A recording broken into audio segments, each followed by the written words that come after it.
You are watching Gyandeep channel. Learn, grow, succeed with Gyandeep. Welcome to our channel Gyandeep. Today we are going to start Social Science chapter number 4, New Beginnings, Cities and States with question answer. The lesson takes us on an exciting journey through ancient India. We will discover how, after a long period of quiet, cities rose again in what's called India's second urbanization. We will learn about Janpads, early settled communities, and how they grew into powerful Janpads, the big states of ancient India. Get ready to explore their expressive cities, new technologies like iron and coins, different ways of governance, and how society was organized in these fascinating times.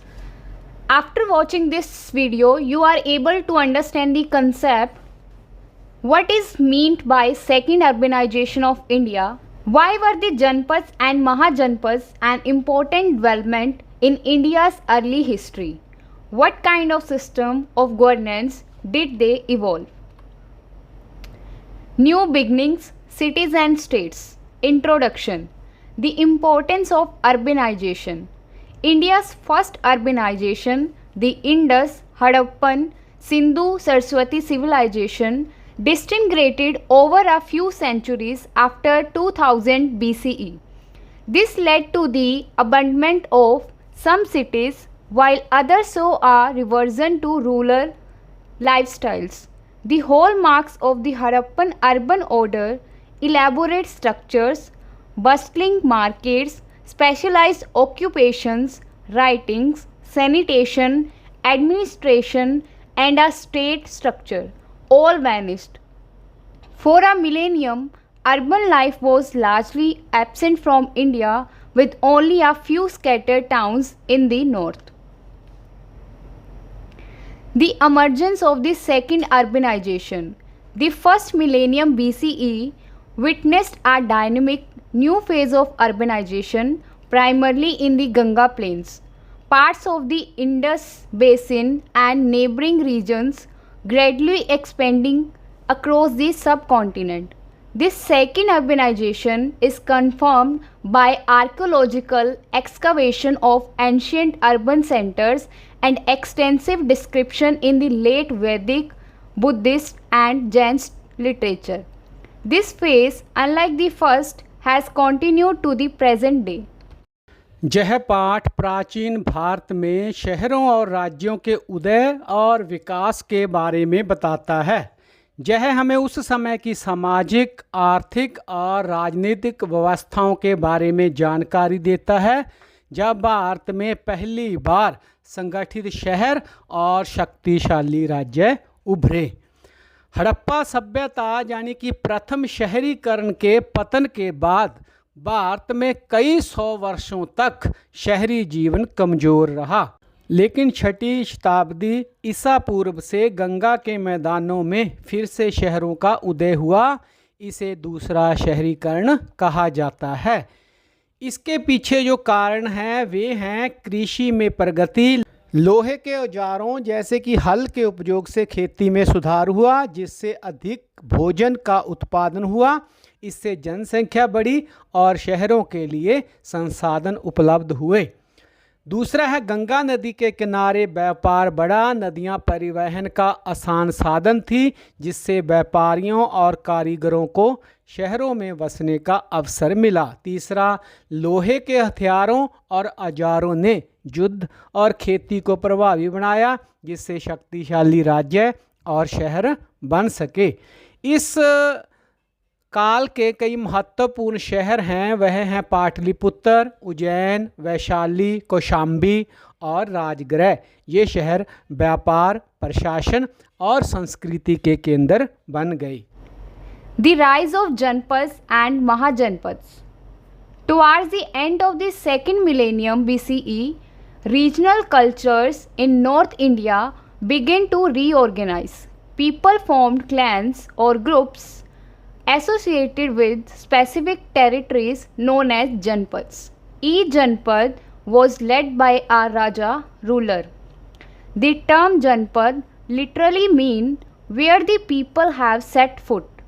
As trade networks expanded, Janpads grew and connected.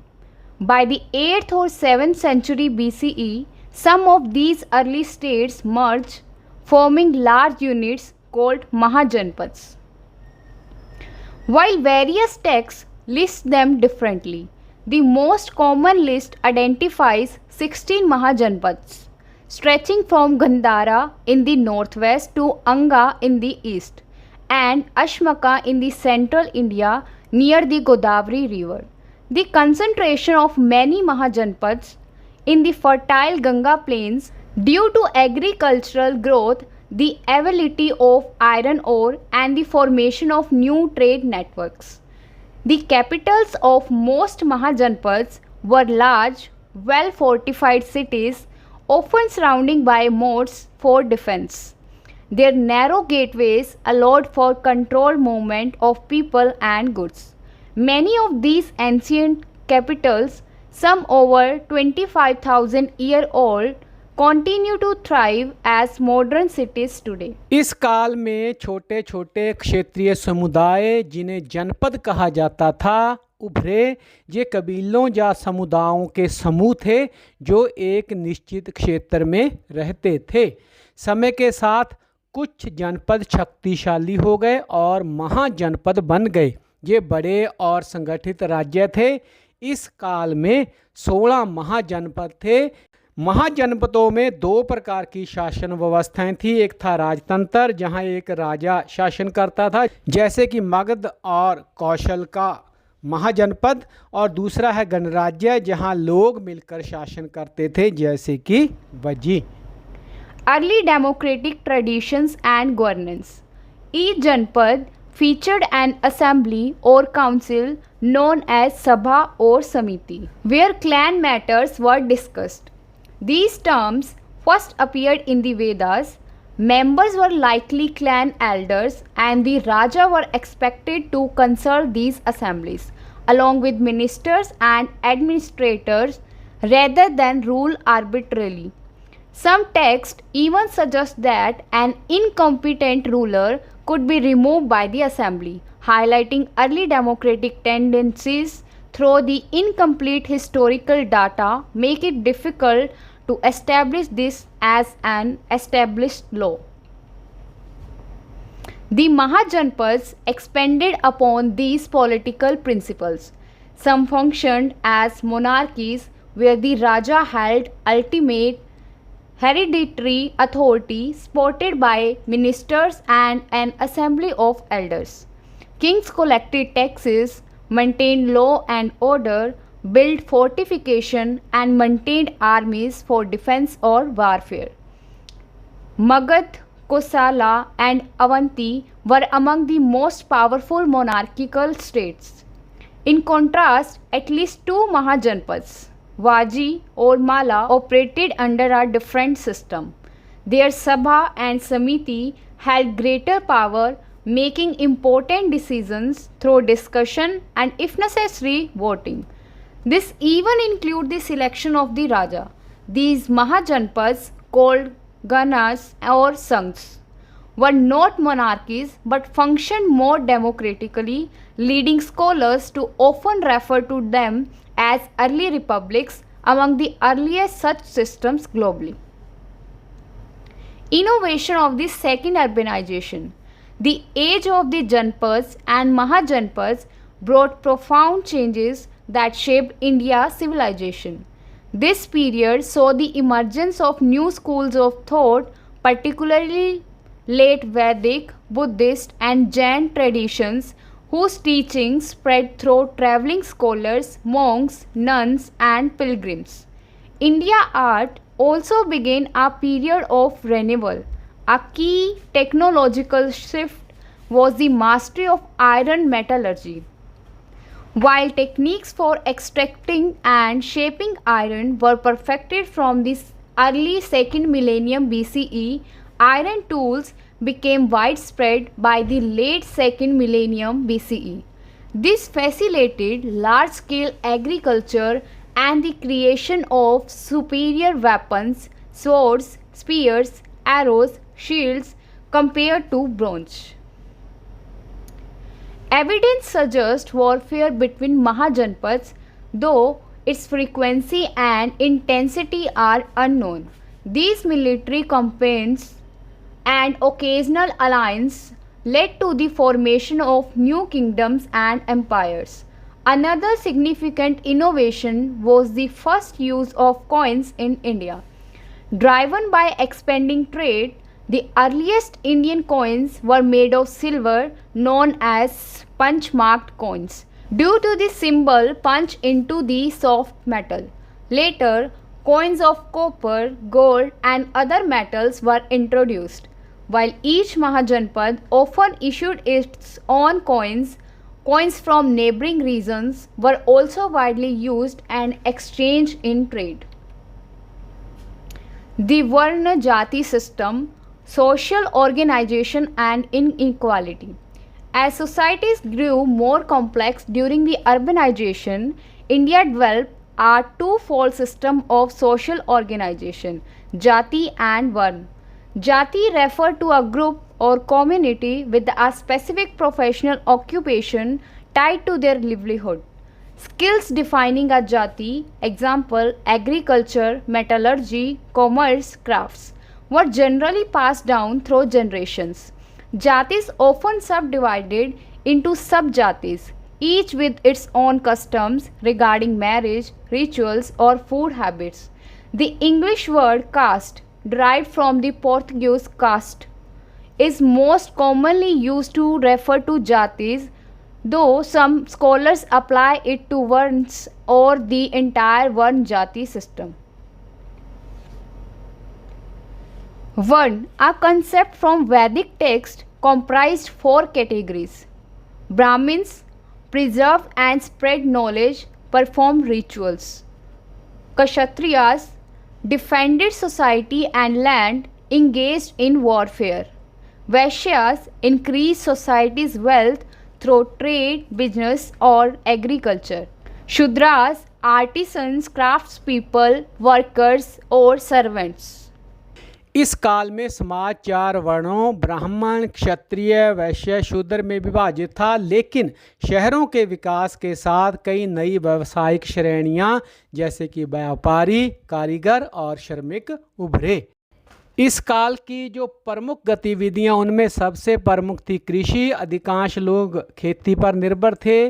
धान, गेहूं और जौ प्रमुख फसलें थीं। हस्तशिल्प और व्यापार, जिसमें कारीगर कपड़े, बर्तन और आभूषण बनाते थे। व्यापारी देश विदेश में सामान बेचते थे। तीसरा है मुद्रा। इस काल में चांदी और तांबे के अलावा जो है सोने के सिक्कों का उपयोग शुरू हुआ, जिससे व्यापार आसान हो गया। इस काल की बात करें तो जैन और बौद्ध धर्म जैसे नए धर्म उभरे। ये धर्म वर्ण व्यवस्था और कर्म कांडों के खिलाफ थे और समानता पर जोर देते थे। जैन धर्म महावीर स्वामी ने चलाया और इसने अहिंसा और सत्य के सिद्धांतों पर जोर दिया। बौद्ध धर्म के प्रमुख गौतम बुद्ध थे। उन्होंने दुखों से मुक्ति के लिए मध्य मार्ग सुझाया। इस काल में शहरों में शिक्षा का प्रसार हुआ। लोग वेद, दर्शन और विज्ञान पढ़ते थे। इस काल का जो सबसे शक्तिशाली महाजनपद था वह था मगध, और इसके शक्तिशाली होने के पीछे कई कारण थे, जिसमें है सबसे प्रमुख भौगोलिक स्थिति थी। मगध गंगा नदी के किनारे था, जो व्यापार और परिवहन के लिए उपयुक्त था। मगध में लोहे की खदानें थी, जिससे कि हथियार और औजार बनाए गए, और बिंबिसार और अजात शत्रु जैसे शासकों ने मगध को मजबूत बनाया। बिंबिसार ने विवाह नीतियों और सैन्य शक्ति से मगध का विस्तार किया। मगध ने अन्य महाजनपदों को जीतकर भारत में पहला बड़ा साम्राज्य स्थापित करने की नींव भी रखी।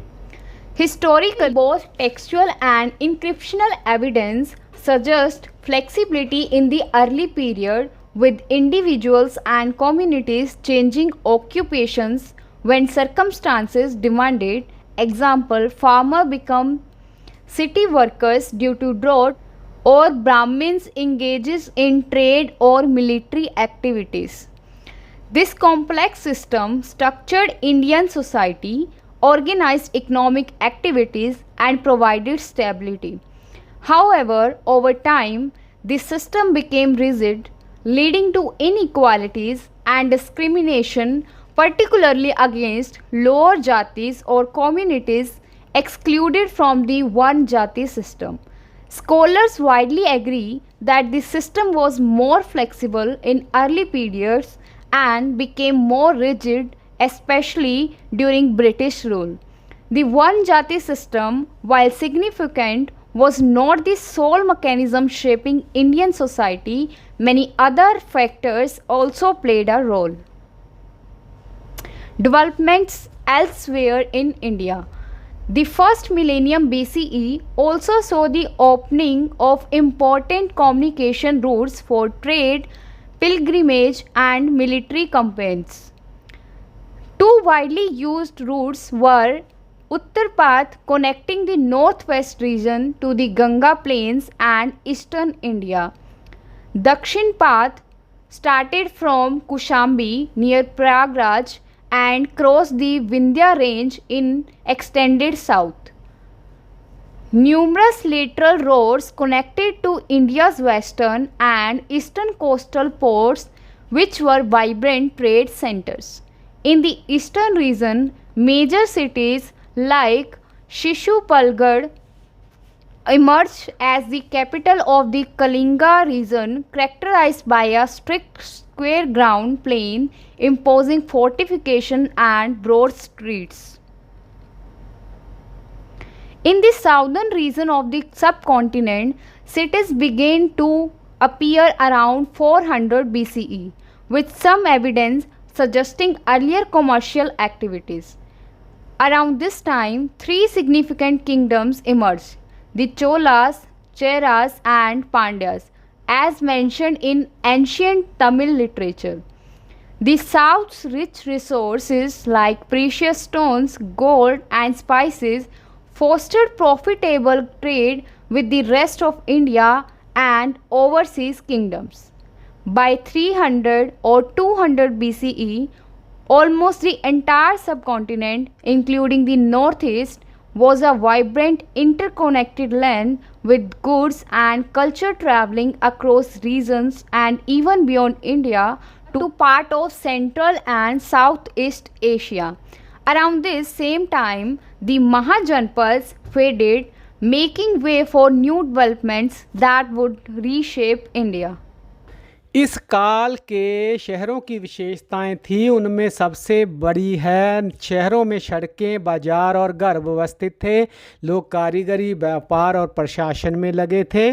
शहरों में सुरक्षा के लिए किलेबंदी की गई। राजा या गणराज्य के अधिकारी शहरों का प्रबंधन करते थे और इस काल के शहरों में विभिन्न धर्मों और विचारों का मेल हुआ, जिससे एक समृद्ध सांस्कृतिक परंपरा विकसित हुई। यह काल भारत के इतिहास में सबसे महत्वपूर्ण था क्योंकि इसने शक्तिशाली राज्यों और समृद्ध शहरों की नींव रखी। दूसरा, शहरीकरण भारत के आर्थिक, सामाजिक और सांस्कृतिक विकास का आधार बना। मगध जैसे महाजनपदों ने बाद में मौर्य साम्राज्य जैसे विशाल साम्राज्यों के उदय का मार्ग भी प्रशस्त किया। इस काल में बौद्ध और जैन धर्मों ने समाज को नई दिशा दी और समानता के विचार को बढ़ावा दिया।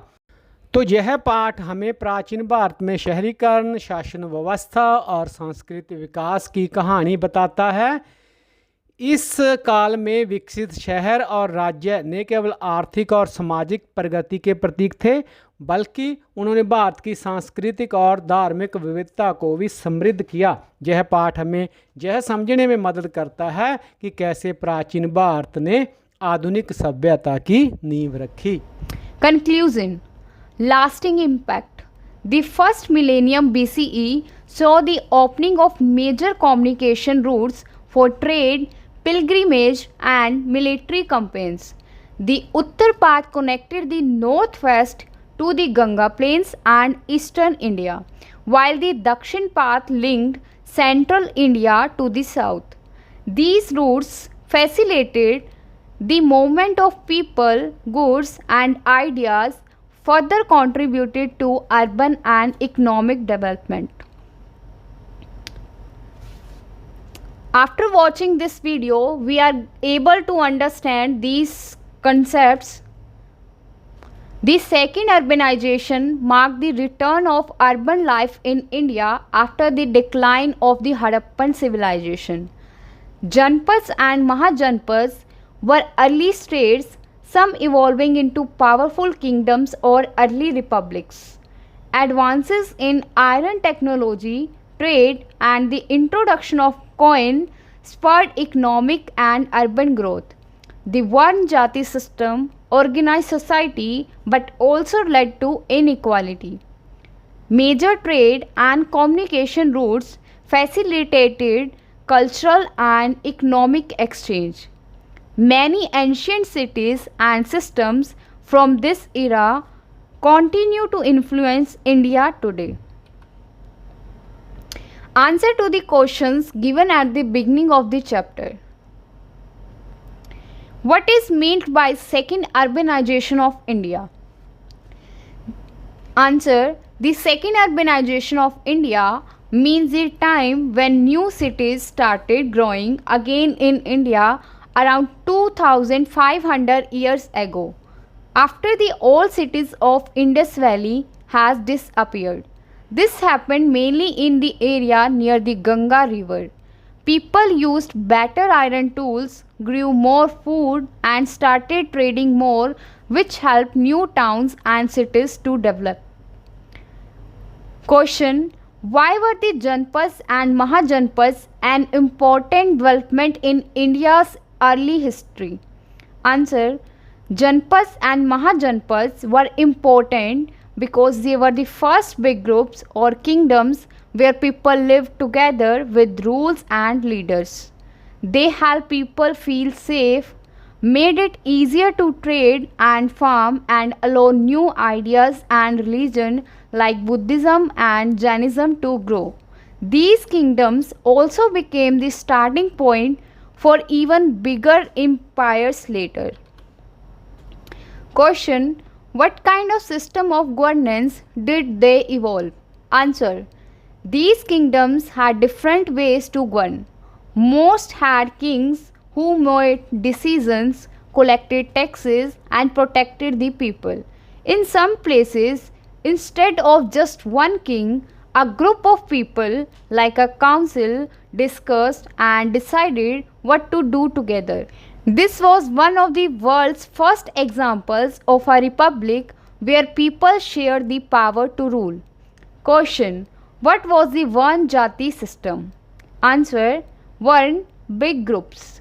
This was a bigger way of dividing people based on their main role in society. There were four main ones: Brahmins, teachers and priests; Kshatriyas, warriors and rulers; Vaishyas, traders, farmers and business people; Shudras, artisans, workers and servants. Answer to the question and activities given in between the lesson. Activity on page number 70. Notice how many of the Janpads are concentrated in the Ganga plains. There are several possible reasons for this, including the growth of agriculture in the fertile Ganga plains, the availability of iron ore in the mountains and hills, and the formation of new trade networks. Answer: many Mahajanpads were concentrated in the Ganga plains because this region had very fertile land for growing crops, plenty of iron ore in nearby hills for making better tools and weapons, and easy access to important trade routes. These advantages helped the kingdoms become richer, stronger, and more powerful compared to those in less fertile or less well connected areas. Let's explore activity on page number 70. The most powerful of these new states were Magd, Kosala, Vatsa and Avanti. Looking at the map, can you identify their capitals? How many can you match with Indian cities of today? Answer. Here are the capitals of the 4 most powerful Mahajanpads and their matches with present day Indian cities. Magध, ancient capital Rajgriha, later Patliputra. Modern city today Rajgir, now in Bihar. Patna, Patliputra is now Patna. Kosala, ancient capital Sravasti. Other important cities Ayodhya, Saketa. Modern city today Sravasti and Ayodhya, both in UP. Vatsa, ancient capital Kosambi. Modern city today near Allahabad, now Prayagraj, Uttar Pradesh. Avanti, ancient capital Ujjaini, Ujjain. Modern city today Ujjain in Madhya Pradesh. Activity on page number 74. Fill up the following table with a yes or no in each square, which provide an interesting comparison between these two phases of Indian civilization. Ganga Plains. First urbanization, no. Second urbanization, yes. Monasteries. First urbanization, no. Second urbanization, yes. Literature. First urbanization, no. Second urbanization, yes. Trade. First urbanization, yes. Second urbanization, yes. Warfare. First urbanization, no. Second urbanization, yes. Copper or bronze. First urbanization, yes. Second urbanization, no. Iron. First urbanization, no. Second urbanization, yes. Let's explore activity on page number 76. Why should a complex society divide itself into such groups? Think about several possible factors why this happens. Answer. A complex society divides into groups so that everyone knows their job, work is shared and things run smoothly. It helps people learn special skills, pass them on their children and avoid confusion or fights about who does what. Sometimes these groups are made to keep order and follow certain beliefs and traditions. Let's explore activity on page number 76. List other such professions you expect in a complex society of the first millennium BCE. Answer. Other professions in a complex society of the first millennium BCE are as follows: farmers, blacksmiths, traders, fishermen, potters, soldiers, carpenters, healers or doctors, weavers, priests, builders. Think about it. Inequalities within society can exist in many forms. Have you encountered any incident where you or anyone you know might have been made to feel different from others? Do you think equality is desirable in a society? If so, why? Have you come across people or initiatives that lessened inequalities? Answer. Yes. I have seen people being treated differently because of their caste, gender, or how much money they have. I think equality is important because everyone should get the same chance to learn, work, and be happy. When everyone is treated fairly, society becomes kinder and stronger. I have heard of schools giving scholarships to poor children and the government giving reservation to help people from lower caste. These efforts help reduce inequality and make life better for everyone. Answer to the questions given at the end of the chapter. Questions and activity on page number 81. Activity. Consider the quotation at the start of the chapter and discuss in several groups. Compare your observations and conclusions on what Kautilya recommends for our kingdom. Is it very different today? Answer. Kautilya recommends that a kingdom should have strong force, enough food and water for everyone, good roads and waterways, and many resources like forest, mines and pastures. The land should support both people and outsiders during hard times, and the economy should be productive with many goods. Today, these ideas are still important. Modern countries also focus on safety, good infrastructure, enough resources, and a strong economy to take care of their people, just like Kautilya suggested. Question. According to the text, how were rulers chosen in early Vedic society? Answer. In early Vedic society, rulers were typically chosen by assemblies of elders, known as the Sabha and Samiti. These gatherings discussed matters of the clan and could have influence or even remove a king. The Raja was expected to govern with their advice, not rule alone. So while kingship was often hereditary, leadership still required the approval of the community decision-making bodies. Question. Imagine you are a historian studying ancient India. What type of sources would you use to learn more about the Mahajanpads? Explain how each source might contribute to your understanding. Answer. To study the Mahajanpads, a historian would use a blend of archaeological, literary, and numismatic sources.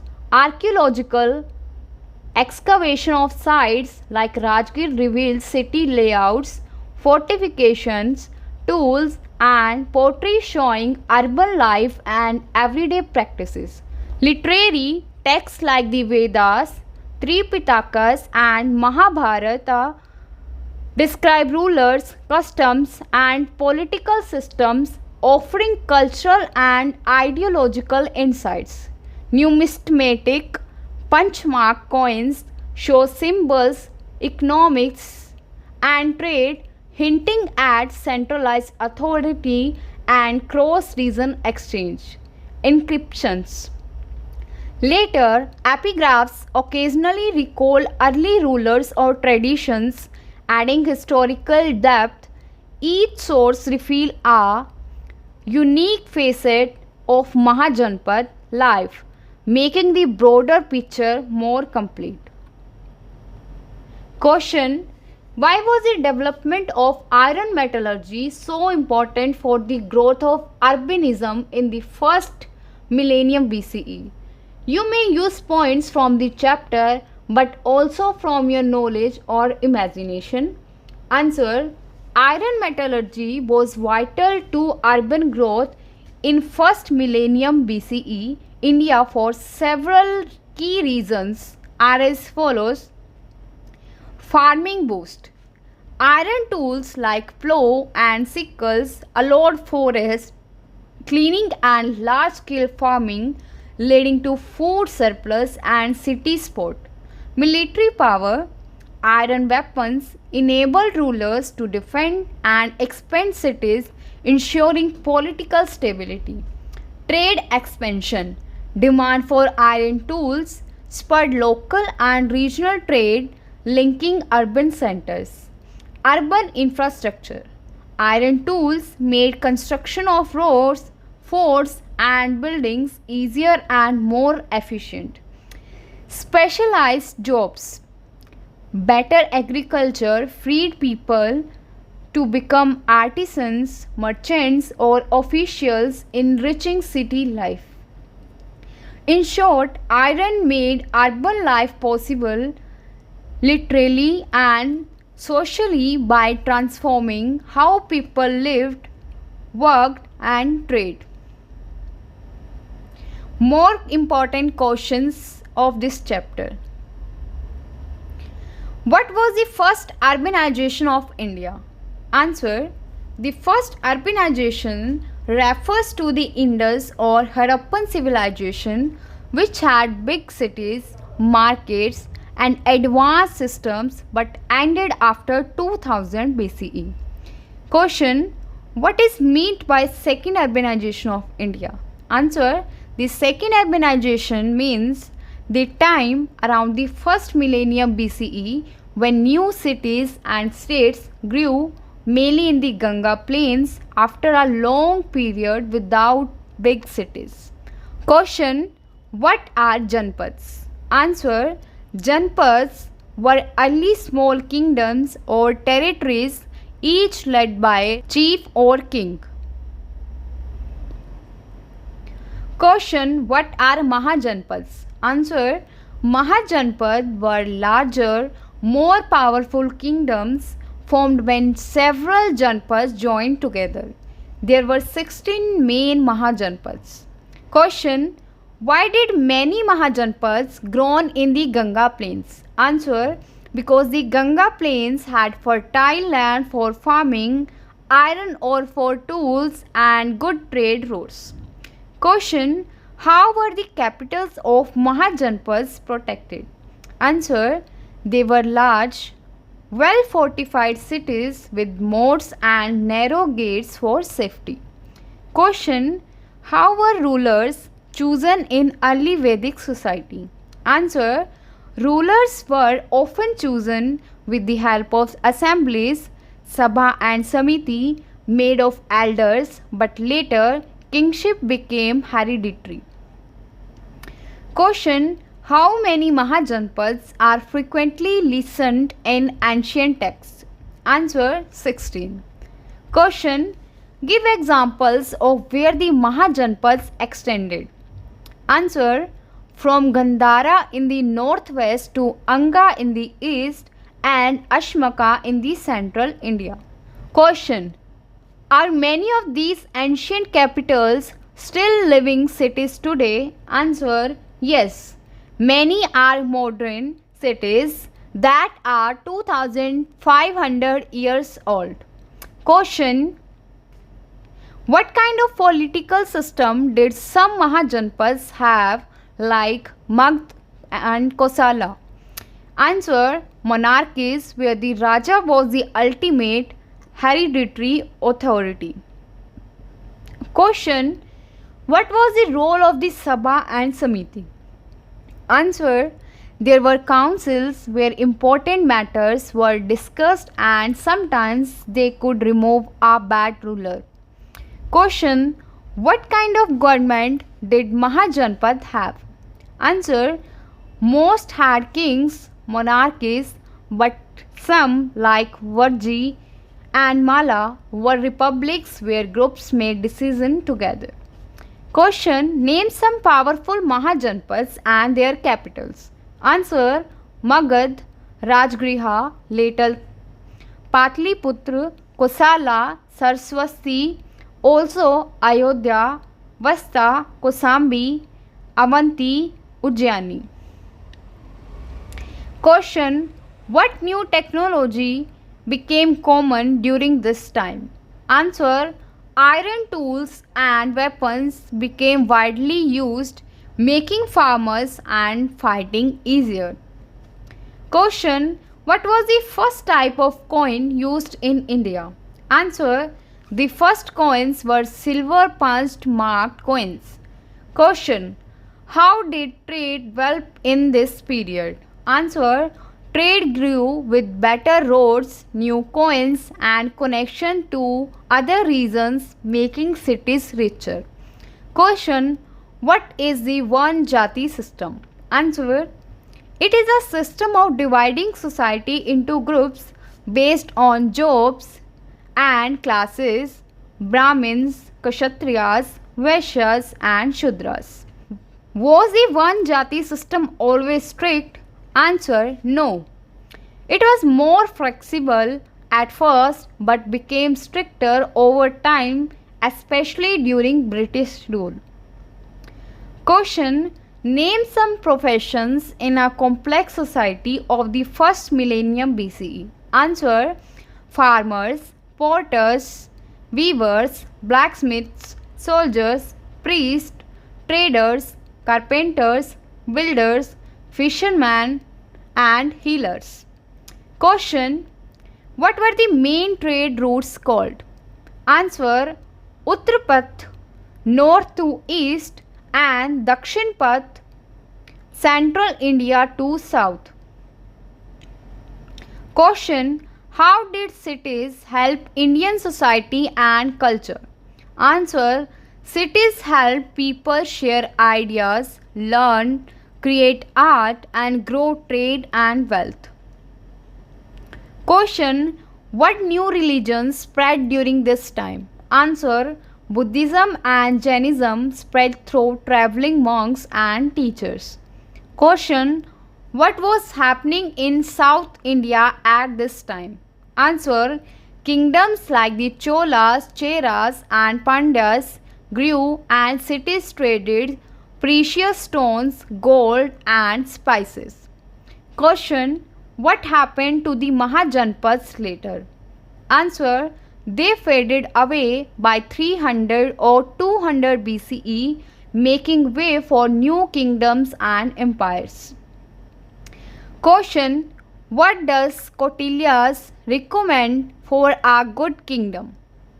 Answer: he suggests strong forts, enough resources, good roads, water, and a strong economy. Thanks for watching this video. Please like and share and subscribe our channel Gyandeep.